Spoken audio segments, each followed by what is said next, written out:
Sarah Armstrong here with Grateful Grief. Thank you all for following me and your many comments and encouragements.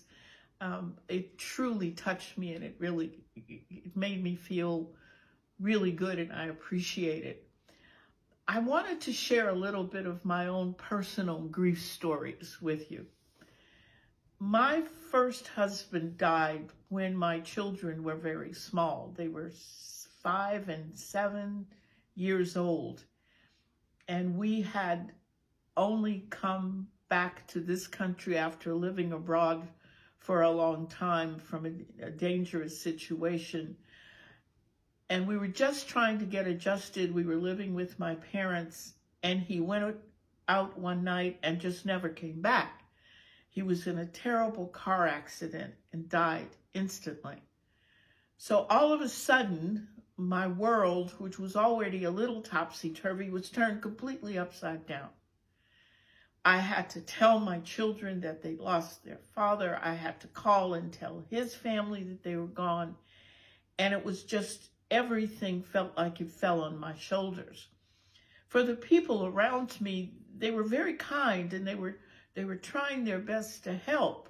They didn't know what to say. They didn't know what to do. And in some ways, I kind of became poor Sarah.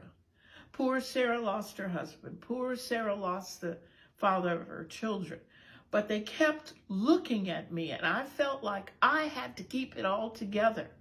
For my kids, for my parents, for all my friends, for my husband's family, everyone was looking to me to be strong, to get through it.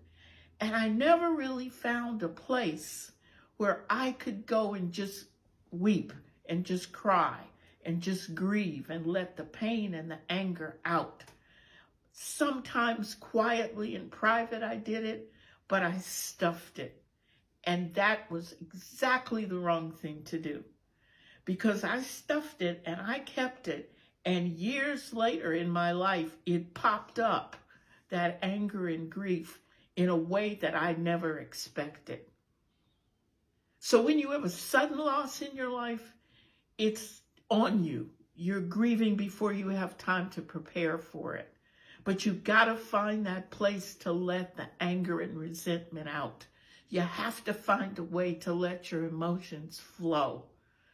You can't keep them bottled up, because eventually you're going to blow the cork off that bottle and it won't be good. Let your emotions flow. Let your grief go. It's the only way to true healing.